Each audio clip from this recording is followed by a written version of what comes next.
Paltrocast.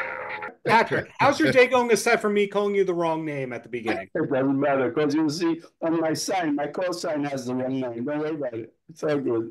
Yeah, you're not Josh. But anyway, thank you for taking the time. How does it feel to have this documentary done? And the reason why I asked that is because a lot of documentaries start and don't finish. At the same time, a lot of documentaries just take years and years and years and years, and you can't really talk about it. So are you getting to enjoy the fact that you're talking about yourself a lot? Yeah, very much so. I mean, the documentary itself, it took a while. It was what, about 6 years in the making, because when we were approached by Tim Mackenzie Smith, it was around in 2018 or thereabouts. So it took a while to get it all together. And we're obviously, we're thrilled that it is completed, and we're thrilled with the reception that it has been receiving. It's been getting out there whenever it's being showed. And it's generated that documentary itself has generated a lot of fresh interest. Yes. In the band, for which we are also appreciative, because, we see it reflected in the size of the audiences when we go out there now playing. So it's great. Was music clearance a difficult part of the documentary, something that slowed it down? I don't think so. I'm not sure. You have to ask Tim that. I mean, most of them. No, I don't think so. I don't think so. The director can tell you, but they really shouldn't have been. I'm not aware of any that it slowed down the process. Sometimes, why do you think that, Darren? A lot of times when somebody's making a documentary about a band that's been around for a long time, there's rights clearance issues because, oh, these people own the copyright to this, these people own the footage to this, these people own the photos to that. And that's what kind of slows down documentaries, where you have all these different rights holders who don't understand the idea of, not giving them hundreds of thousands of dollars immediately. We were not in that situation. Much of the stuff that, all of the stuff we did was either in our hands or John Schroeder's hands or, those entities related to us. So no, there wasn't that. I mean, in the music business, of course, and indeed in the film business, the wheels do tend to turn a little slowly, but, we are here. It is done. You are here. It is done. Now, the first question that I have and this is intended to be a very, very positive question. When did you realize that this band was influential? Because let's face it, some of the biggest hip hop and R&B artists of all time have borrowed or sampled your music. I think that came obviously with the sampling of the music, and that started in the 80s with the rap and so on. And as I explained it in the first interview we did, I became aware of it through my older children who were listening to that kind of music at the time, and they were the ones that made me aware that that our music was being sampled in that particular genre. Yeah, so that was when I first became aware that, wait, we've done this album so many years ago, and suddenly here it is being taken up by all these new bands, all these fresh musical groups around now are dipping into the crate and taking out our music and sampling it. So yeah, that made me aware of how influential the music was.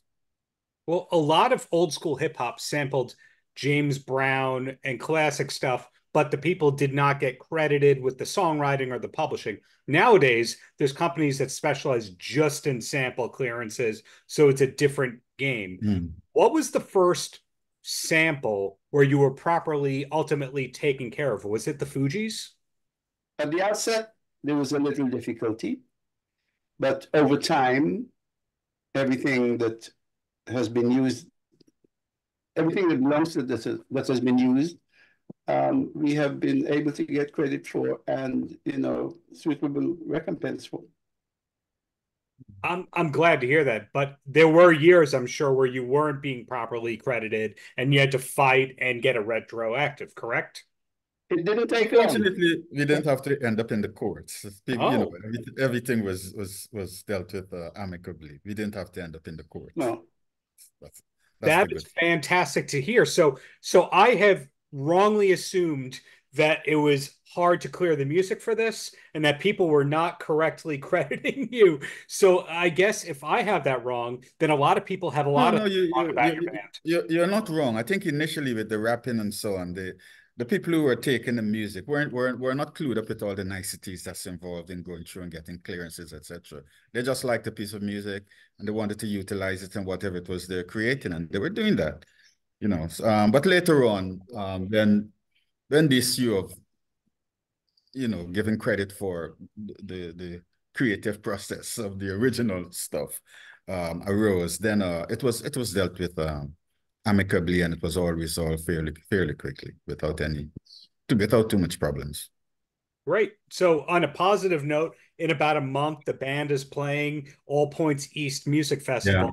Yeah. I'd have to imagine because of this documentary, there's a lot more offers than there are dates available for the band. Am I right about that?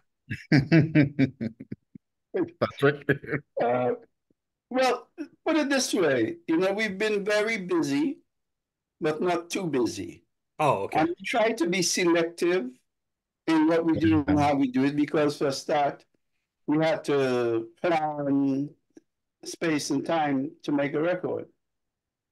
In addition to that, it's not every venue that we're offered that we would wish to do, because we and our management and our, you know, those who are associated with us have a kind of a strategic plan for how the band goes forward. You know, we don't want the band to appear like one of those old bands that you're just throwing out there to make a few dollars. That's just not where Cymande is, you know. But it's been great, and we've had some excellent stuff. We went to Australia, as I think I said. We did just finish doing a European tour, and there are other items on the calendar going later in the year. Do we New Yorkers, us here in New York, do we maybe get a future date? Possibly in the new year. That's Right now, fantastic. the focus right now is we've got a couple more festivals to complete in the summer, and then the focus will be, as Patrick has indicated to you, we've just recorded a new album, so the focus will be on possibly releasing a single or two from that album, and then the release of the album itself in the new year. And it's likely that sometime in the new year we'll be going on promotional tours in support of the album. So keep your fingers crossed. We might end up in New York. Again. So when people come to see you live, it'll be, you know, 70 or 80% the classics, and then 20, 30% the new material, probably.